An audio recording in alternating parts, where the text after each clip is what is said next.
Olá, esse é o Estúdio de Inverno, eu sou Hildo Silva e você está na UniTV. O projeto Estúdio de Inverno na Serra Catarinense traz a melhor informação para quem quer fazer turismo, para quem quer fazer visitas. E hoje nós temos um tema, a partir de hoje, nós temos um tema muito especial e muito caro para a sociedade catarinense. A produção do vinho catarinense, vinhos finos de altitude.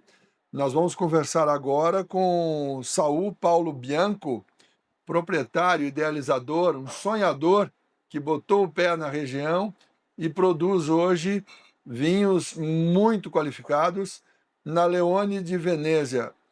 Saul Bianco, muito obrigado por estar com a gente nesse estúdio de inverno. Prazer é todo meu estar presente aqui. Que bacana. Muitíssimo obrigado. Agradecemos a cortesia, a recepção.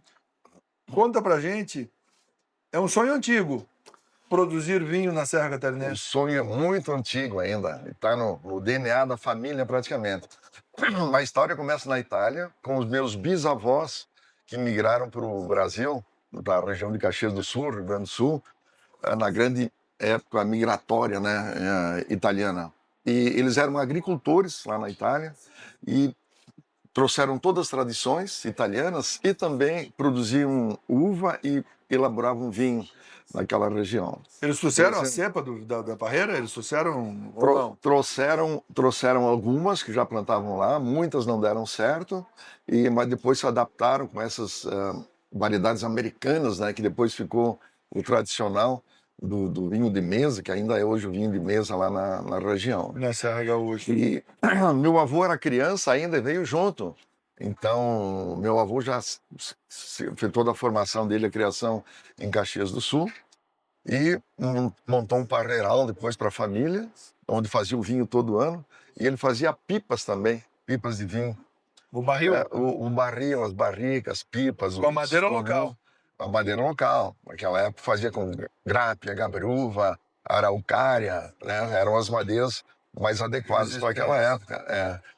E meu pai também tinha o parreiral dele, até se aposentar, onde ele tinha um kit que ele fazia toda a produção de uva dele, produzia uva e produzia o vinho também. Então, a minha formação foi muito dentro desse ambiente do vinho, da uva. Um ambiente familiar. Familiar, sempre familiar. Né? O vinho sempre foi para produzir e consumir. A atividade de negócio mesmo era a fabricação das barricas, das pipas. Né? A fabricação da pipa virou o empreendimento. Virou um empreendimento, ficou uma empresa importante até na região colonial italiana lá do Rio Grande do Sul. Mas esse convívio com o parreiral, com a produção do vinho, plantou uma semente importante. Plantou desde pequeno mesmo, já criado nesse meio, né? Tive a ideia de plantar uva e fazer uma vinícola. Aí a melhor forma na época é estudar agronomia, foi o que eu fui fazer em Porto Alegre para depois montar a vinícola. Mas eu tive um desvio de rota muito grande, que foi no último semestre da faculdade. Uma grande empresa estava precisando de 2 engenheiros agrônomos recém-formados e todo mundo se inscreveu. Eu me inscrevi também, foi um dos que acabou passando. Quase todo mundo. E aí disse, bom, vou experimentar trabalhar numa grande empresa, que eu tinha sido um dos classificados. Só que eu fiquei 32 anos nesse desvio de rota. E que postergou o sonho, mas eu acho que aprimorou, porque eu fui estudando muito, as viagens sempre ligadas a regiões vinícolas, visitar vinícolas, aprender em outras regiões também que estava sendo feito. O trabalho era ligado à vitivinicultura? Não tinha nada a ver com vitivinicultura. Eu comecei na área agrícola, né? Mas depois passei para outras áreas também, morei em vários lugares, inclusive no Rio de Janeiro. Cuidando do campo, cuidando no início do campo, do solo, das questões ambientais, e depois passei para outras áreas também. Isso lhe deu uma bagagem para entender o terroir hoje da Serra Catarinense? Com certeza. Foi um dos fatores. E outra coisa, moramos muito tempo, eu e minha esposa moramos muito tempo em Florianópolis, e a gente começou a acompanhar o desenvolvimento dessa região aqui como produtora de vinhos finos. A gente conheceu o Dilor Freitas, fomos colher uva na Quinta da Neve, conhecemos a Pericó e o Suzin também no início. Isso quando eu Pediu estava para as mais trabalhando antigas. ainda. As mais antigas aqui. Isso quando eu estava trabalhando. Aí quando me aposentei, fui para a Itália, tenho cidadania italiana, então foi uma certa facilidade. E fiz um curso de especialização em enologia na Itália, que durou quase 1 ano e meio. Então, ali que eu aprendi muito mais sobre as variedades italianas, a elaboração dos vinhos italianos, os estilos de cada região dos vinhos italianos. E quando a Ainda não gente tinha um decidiu, empreendimento. ainda não tinha empreendimento, Era- a gente já tinha visto aqui na região mais de 30 áreas que a gente estava procurando um lugar bem legal e adequado, né, para instalar. Era o desejo, o sonho, É, encaminhando para tornar realidade. mas estava já no propósito firme. Aí nós voltamos em 2007, perdão, e 2007 mesmo nós compramos essa área que a gente tem. 20 E que anos. fazem 20 anos. 20 anos que a gente comprou. 2008 a gente já começou a plantar as uvas, todas com variedades italianas, com as mudas italianas, né? Que já vêm da Itália, já enxertadas e tudo. Então foi a concretização de um sonho elaborado durante muito tempo, né? E que traz, para mim e minha esposa, é um projeto de vida, né? Que nós temos. Então, O senhor, não é? muita gente diz que o pessoal tem sorte. O senhor passou a vida inteira se preparando, estudando, se dedicando para ter sorte. E guardando dinheiro para comprar a terra e plantar vinícola também, que não é fácil, né? Sobre trazer as variedades, é assim que chama, as variedades? Variedades, Para trazer as variedades da Itália, é difícil o processo de importação de uma planta viva? É difícil. No início eu tentei fazer importação direta, não consegui. E agora já tinha empresa especializada, então tu paga mais caro, mas tu já consegue... Garante a chegada. O que precisa? aí- Fazer quarentena? Tem que ter quarentena? Tem que ter um quarentena. período de estufa lá e outro período aqui? Exatamente. Quais são os tem que ter- principais problemas que pode acontecer se vier sem esse cuidado? Bom, um dos que, quando eu tentei fazer a primeira vez, identificar uma bactéria, chama Rhizum bacterium, que na verdade não é uma doença conhecida, acreditada à videira, provavelmente. Ela pode até atacar depois que a videira estiver velha, estiver doente. Mas aí as mudas tiveram que voltar e os italianos ficaram muito bravos, porque eu já tinha pago as mudas, né? Eles tiveram que devolver, foi uma briga. E alegaram, olha, do mesmo lote de mudas, que é o maior produtor de mudas do mundo, que é a Ranchedo. Então eles têm uma qualidade assim incrível, né? E eu disse, olha, no mesmo lote foram mudas para os Estados Unidos e para a Argentina. Me E passaram não outra teve coisa. nenhum problema. Então, mas essa empresa especializada, então, já conhece todas as burocracias, Os trâmites, os a trâmites e necessidade tal. de exames, de Então, cuidado. paga um pouco mais caro, mas aí tu pode até escolher o porta-enxerto, qual é o clone da variedade que tu escolhe, né? Que seja mais adequado à nossa região. Então, enfim, paga um pouco mais caro, mas fica muito mais fácil. Hoje já tem produtores importantes aqui no Brasil, né? Produtores de mudas aqui. de mudas de viníferas, Dessas aqui no Brasil. viníferas, tem muitas viníferas, muitas mudas, muitas videiras bastante diferentes do que é tradicional. Sim, as nossas, por exemplo, que nós temos italianas, tem algumas que só nós temos aqui no Brasil, Nós comercialmente. Eu não quero falar com o senhor ainda sobre isso. Eu sei que é importante tratar disso, mas vamos encadeando a nossa conversa aqui, seu Saul Bianco. Quantas mudas em número de unidades o senhor importou no começo do processo? Em número, milhares, centenas? Não, foram milhares, né? Hoje eu tenho em torno de 14, 15 mil mudas plantadas, mas os primeiros lotes foram de 3 a 5 mil. 3 Que mil a na 5 verdade, mil cada, foram em 2 anos, né? cada variedade. E o que aconteceu? Apesar de ter a assessoria dos meus amigos lá da Itália também, indicando aqui como era o clima, como era o tipo de solo, né, quais eram as condições, o terroir, propriamente dito, eles recomendaram algumas mudas em que eu plantei aqui, algumas variedades que eu plantei O aqui. senhor trouxe alguma Mas preferência?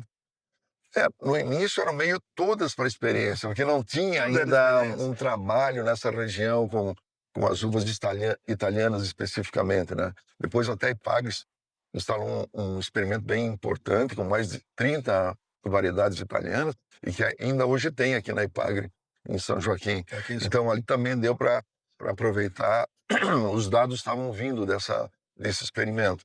Mas no início era tudo muito, assim, sem comprovação, vamos dizer. Então, uma variedade ícone que foi uma das primeiras que eu importei foi a Nebbiolo. Nebbiolo, que faz o famoso Barolo lá na Itália. Queria fazer um Barolo aqui em São Joaquim, né? Só que durante 8 anos, 5 anos de produção, nunca deu uma produção legal. Nenhuma safra foi boa, assim, então. E essa foi só um exemplo, né, das que não deram certo. Deixa eu lhe perguntar, para a gente mudar de segmento no programa, mudar de bloco, nós vamos fazer uma rápida parada. Quais são as uvas tradicionais de produção de vinhos finos aqui? Aquelas mais, não vou dizer comuns, porque são incomuns, a qualidade é preciosa. Mas quais são aquelas pioneiras, as que estão aqui no nosso ambiente há mais tempo? Não, as pioneiras são as francesas, né? O Cabernet Sauvignon, Merlot, Chardonnay, Pinot Noir, o Sauvignon Blanc. Essas foram as primeiras e ainda são, eu acho, as mais importantes em termos de volume de produção aqui. Essa foi a origem dos vinhos finos da região, essas vinhas. O Cabernet Sauvignon e o Merlot, especificamente, foram as primeiríssimas a serem plantadas. Bacana. Estou conversando com o Saul Paulo Bianco, Saul Bianco, proprietário, idealizador, o sonhador, botou o pé na terra e construiu a Leone di Venezia, uma vinícola das mais importantes da Serra Catarinense, produz vinhos de altitude, vinhos finos de altitude. Essa conversa é importante para que a gente entenda quanto tempo levou o estado de Santa Catarina para chegar no padrão atual, no nível atual. A gente vai fazer uma rápida parada e voltaremos em instantes para continuar esse estúdio de inverno na edição de hoje. Até já!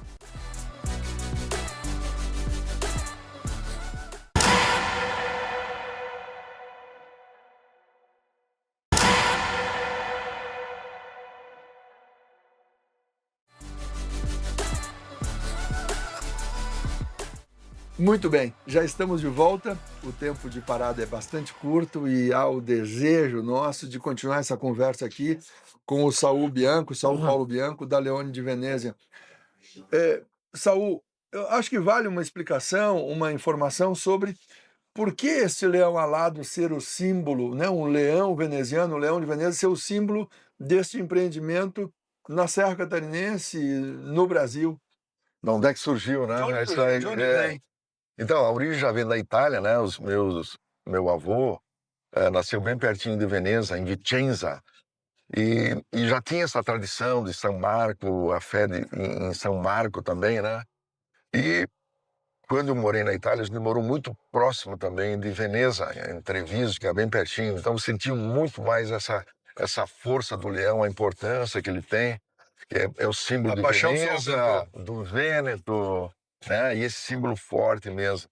Então, esse é o motivo de ter um nome. E como a gente tem tudo praticamente italiano, a nossa arquitetura também, ficou o nome, vamos dizer, bem harmonizado com todo o restante. É uma homenagem ao bisavô, ao avô, ao pai, o trabalho dos imigrantes que vieram em momentos difíceis. Difíceis, não. Foram para Caxias do Sul como colonos. E eles chegaram no Brasil em 1892. Tiveram que desbravar toda aquela região. Verdadeiros heróis. Verdadeiros heróis mesmo. Uma homenagem, justa homenagem. O que dessas vinhas que foram trazidas, dessas variedades que foram trazidas, quais foram as que vingaram? Qual é o projeto da Leone di Venezia hoje como produção? Quantas variedades tem em produção? Então, nesse experimento que a gente foi trazendo essas variedades, no total foram 26 variedades. E a maioria não deu certo, porque hoje nós estamos com 11 já, depois de todo esse tempo, que foram consolidados, estão produzindo vinhos excelentes agora. Então, eu tinha contado antes a história icônica, por que a maioria não deu certo, a história do Nebbiolo, né? Sim. Que é uma uva. Então, uma das coisas que nós estamos a 1.300 metros de altitude, ele no primeiro calorzinho depois do inverno, ele começa a brotar.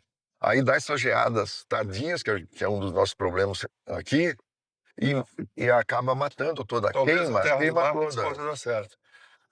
Ou pior, pode ser pior. Então ele prefere lugar que não tem essas geadas tardias, que tem um inverno um pouco mais curto, né? Que Mas onde ele possa precisa de muito pregar. frio.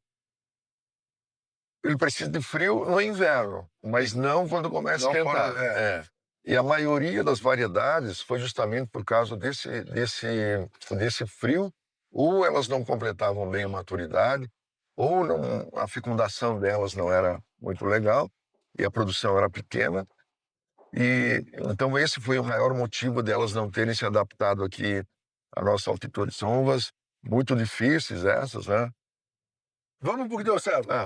Vamos porque Qual deu é certo. Essas 11 que nós temos Qual é hoje, das 11 a que melhor se adaptou? olha, Na sua temos propriedade, no duas, seu trabalho. eu vou citar duas, porque as duas tintas que se adaptaram melhor foi a Sangiovese, a uva da Toscana, e a Montepulciano. São as duas Montepulciano tintas, e Sangiovese. Montepulciano e Sangiovese. É, Essa e, só o senhor produz? não, hoje quase todo mundo está produzindo, alguns já produziam também, no início, mesmo que não fosse em quantidade grande, mas são as duas uvas que se adaptaram muito bem aqui, as duas tintas. Basta dizer que eu tenho 5 hectares plantados, quase metade, então 2,2 hectares, são com essas duas uvas. Então, que são as principais que nós temos. E, as tintas, né? A produção no nível que o senhor está é uma espécie de boutique. É errado eu falar que é uma boutique de vinhos finos? É, boutique, eu não gosto de boutique porque parece que o nome parece que é uma coisa caríssima, assim, né? Tem qualidade, mas é cara. Mas são Fora isso, vinhos especiais, fora né? Vinho isso, de ele qualidade, tem exclusividade, ele tem muito exclusividade, é uma coisa. cuidado, ele tem qualidade altíssima. Exatamente. Então, se Essas tirar a questão do qualidades preço, essa questão do o viés do cuidado, de fazer um a um, tem um pouco a ver com boutique. tem bastante a ver É. com qualidade, né? E exclusividade, né? Como você Quantos falou. rótulos o senhor entrega para o mercado? Hoje nós temos 14 rótulos, Com 11 tipos com de 11 uva. variedades. Tem alguma Então que tem mistura? algumas que são assemblagens, né? Então, Assemblagem. onde a gente harmoniza, vamos dizer, uma característica de uma e outra para fazer um vinho ou mais redondo ou um pouco mais complexo do que se fosse a variedade sozinha, né? E outros são impureza, como tem a Sangiovese e a Montepulciano. E algumas que são uvas quase raras que só nós temos, Por exemplo, como a Refosco del Peduncolo Rosso, estou falando com sotaque gênero, italiano, que é esse refosco. Só nós temos comercialmente Refosco. no Brasil. E esse ganhou o prêmio o ano passado de melhor vinho tinto de outras castas.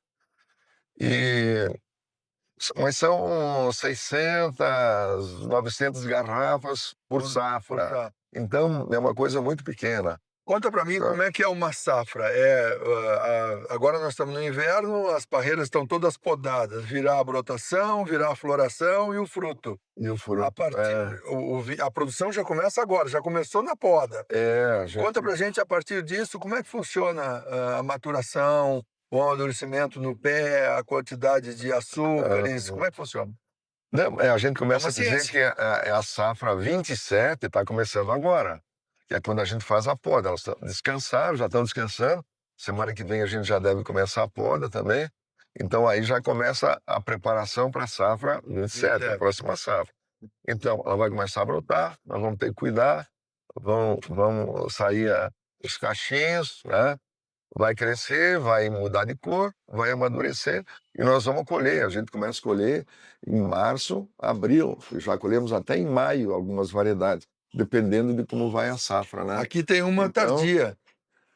Fica mais doce a tardia? Essa é um vinho sobremesa e essa a gente faz um processo de apacimento. Falar como eu falei, o senhor meio que se assustou quando eu falei que Não, é porque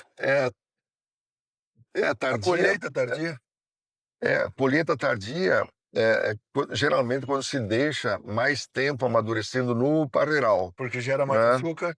mais vai açúcar, produzir ela sal. concentra. Essa aqui nós colhemos ela bem madura, com bastante sanidade, e colocamos ela a secar. Ela faz um apacimento, como dizem os italianos. Ela vira uma uva passa. Então ela concentra, perde a água, Depois concentra vai os pro processo açúcares, de os aromas, fermentação. e depois que ela vai para o processo de fermentação. Então, como ela tem bastante açúcar, também ela vai ter um pouco mais de álcool e vai conservar o açúcar e todos aqueles aromas da complexidade que esse apacimento, essa passagem para a uva passa permitiu. Vira outro produto. É um produto completamente diferente. Que premiações, esses seus experimentos, esse capricho na produção, esse cuidado, que prêmios o senhor conquistou nacionais, estaduais, nacionais, e se tem algum visibilidade fora do Brasil? Fora do Brasil não temos, mas aqui no Brasil já recebemos quase essas principais, receberam prêmios, às vezes até vários anos seguidos, né, de qualidade, ou ganharam uma nota superior à nota 90, né? Então, uma quantidade grande. A gente tem participado da maioria das avaliações também, né, das premiações, e felizmente temos ganhado bons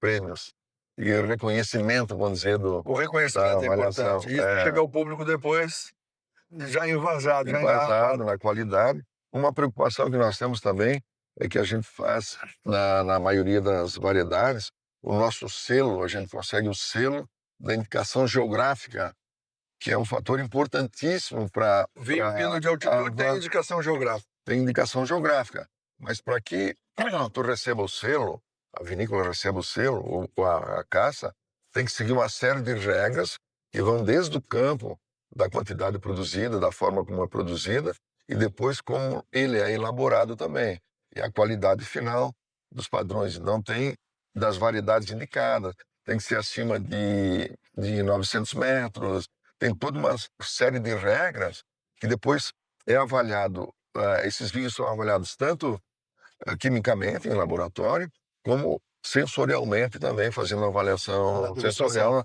na degustação. E ele tem que ser aprovado para receber o selo.